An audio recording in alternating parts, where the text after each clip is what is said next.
अस्सलाम वालेकुम। आज हम ताज़ीरात पाकिस्तान यानी पाकिस्तान पीनल कोड का जो जुर्म है 406, उसके जो भी अहम पहलू हैं, उन पर बात करने जा रहे हैं।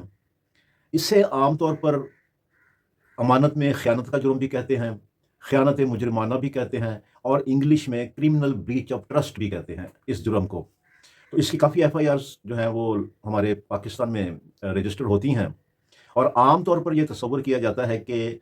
अगर किसी को कोई रकम अमानतन दी जाए और वो उसको खुर्द-बुर्द कर ले, यानी उसको वापस ना करे और उसको ज़ाती इस्तेमाल में ले आए या उस रकम से कुछ और काम कर ले, तो इसको अमानत में ख़यानत का जुर्म कहते हैं। ऐसा नहीं है, अकेला सिर्फ़ यही पहलू नहीं है इसका, इसमें और भी बहुत से पहलू हैं। अगर हम ख़यानत मुजरमाना की डेफ़िनिशन को देखें तो वो हमें सेक्शन 405 जो है पीपीसी का, पाकिस्तान पीनल कोड का, उसमें मिलती है, जिसके मुताबिक अगर हम इसको थोड़ा-सा आम फ़हम बनाएँ, इस इंग्लिश में जो लिखा हुआ है इसकी डेफ़िनिशन 405 सेक्शन में पीपीसी के, उसको अगर आम लोगों की समझ के लिए अगर हम उसको थोड़ा तर्जुमा करें तो वो ये होगा कि अगर किसी शख़्स को कोई प्रॉपर्टी एंट्रस्ट की जाए, यानी उसके हवाले की जाए, उसकी तहवील में दी जाए या any dominion over the property या उस प्रॉपर्टी का कब्ज़ा उसको किसी भी सूरत में दे दिया जाए और वो शख़्स उस प्रॉपर्टी को गलत इस्तेमाल करते हुए अपने ज़ाती फ़ायदे में ले आए या उस प्रॉपर्टी को जो रकम थी या कोई प्लॉट था, घर था, तो शेयर्स थे, कुछ भी था प्रॉपर्टी, उसको कन्वर्ट कर दे किसी और यूज़ में और इसका गलत इस्तेमाल यानी मिसएप्रोप्रिएशन ऑफ एन्ट्रस्टमेंट ऑफ प्रॉपर्टी अगर किसी कानून की खिलाफ वर्जी के तहत की गई हो या अगर दोनों फ़रीक़ैन में कोई मुआहिदा हुआ हो, कोई एग्रीमेंट हुआ हो, उसकी खिलाफ वर्जी में उसने ये अमल किया हो और उसके इस अमल में यानी इस तरह का जो उसने एक्ट किया है, उसमें उसकी बदनीयती और उसकी dishonesty according to section 24 of Pakistan penal code जिस जो डिसऑनेस्टली की डेफिनेशन को बयान करता है, यानी wrongful gain to one person and wrongful loss to another person. तो अगर उसकी ये डिसऑनेस्टी उस सेक्शन 24 की तारीफ में डेफिनेशन में आती हो और उसने ये सब कुछ विलफुली किया हो, तो हम ये कहेंगे कि उस शख्स ने क्रिमिनल ब्रीच ऑफ ट्रस्ट का इर्तिकाब किया है, ख़यानत मुजरिमाना का इर्तिकाब किया है। यहाँ पर क्रिमिनल ब्रीच ऑफ ट्रस्ट को हम रेज़ोनेट नहीं कर सकते जो कि दी ट्रस्ट एक्ट है 1882 का या जो पंजाब ट्रस्ट एक्ट है 2020 का। ये जो लफ़्ज़ है क्रिमिनल ब्रीच ऑफ ट्रस्ट ये उसमें फ़ॉल नहीं करता किसी एक्ट में 1882 के या 2020 के, बल्कि यहाँ पे ट्रस्ट का मतलब होगा भरोसा, एतमाद, कॉन्फिडेंस जो एक शख्स दूसरे पे करता है और अपनी प्रॉपर्टी उसके हवाले कर देता है और फिर वो उस एतमाद को तोड़ते हुए, उस भरोसे को तोड़ते हुए उस प्रॉपर्टी को अपने ज़ाती में इस्तेमाल में ले आता है या उसको कन्वर्ट कर देता है या जो भी उन दोनों में तय हुआ होता है उसकी खिलाफ वर्जी करते हुए प्रॉपर्टी को कहीं उसको मिस अप्रोप्रिएट करता है या किसी कानून की खिलाफ वर्जी करते हुए उस प्रॉपर्टी को जो उसके हवाले की होती है उसको मिस अप्रोप्रिएट करता है, गलत इस्तेमाल करता है। मिस अप्रोप्रिएट मीन गलत इस्तेमाल करता है,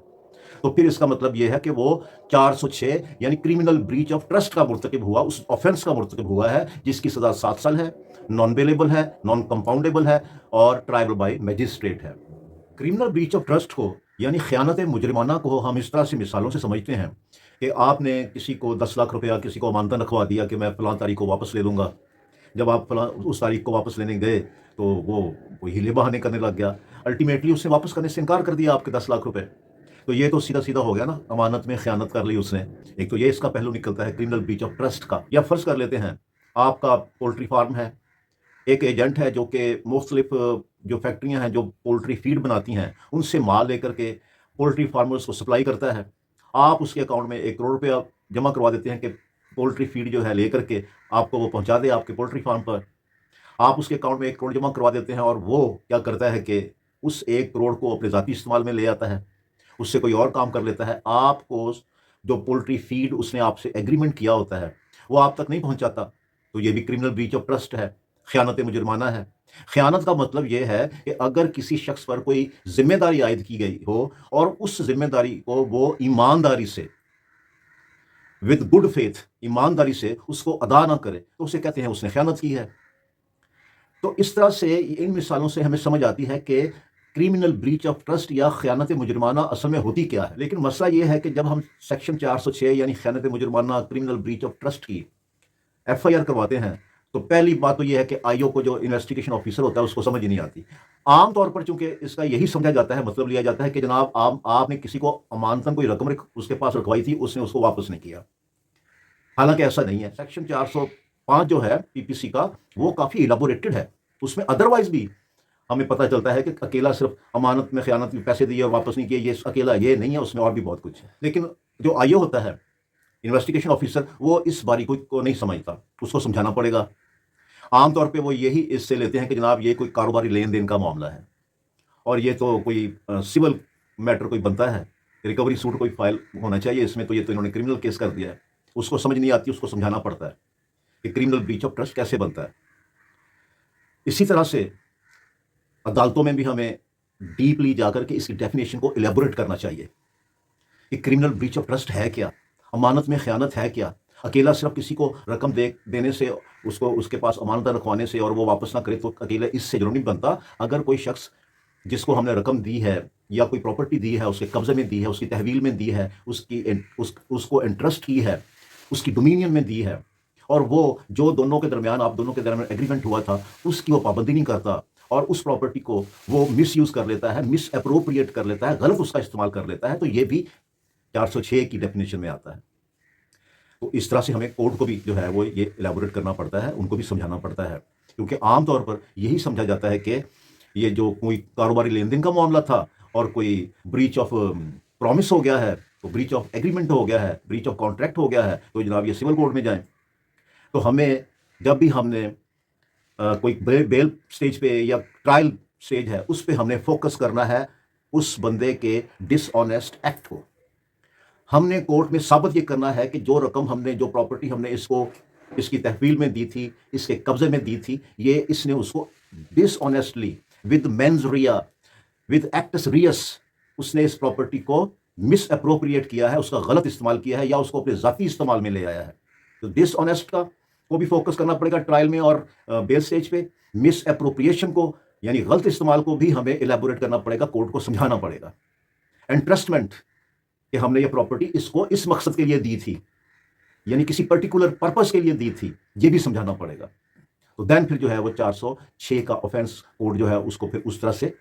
उसको अंडरस्टैंड करती है, आईओ को भी उस तरह से अंडरस्टैंड करवाना पड़ता है। अलबत्ता इसमें यह है कि अगर आप चाहें, जहाँ पे आपने 406 की एफआईआर करवाई है और उसके इंग्रेडिएंट पूरे होते हैं, तो इसी तरह आप पैरेलल आप सूट फॉर रिकवरी जितनी भी आपकी रकम थी उसका क्लेम कर सकते हैं और साथ में डैमेजेस क्लेम कर सकते हैं on account of breach of promise,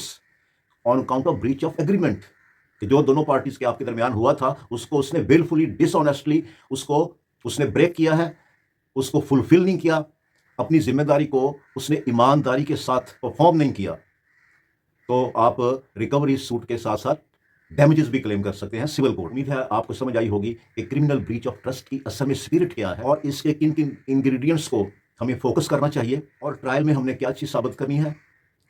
और इसके साथ साथ हम किस तरह से recovery suit, civil suit with damages claim कर सकते हैं। मेरा नाम है Azad Zafar advocate, I am from Lahore.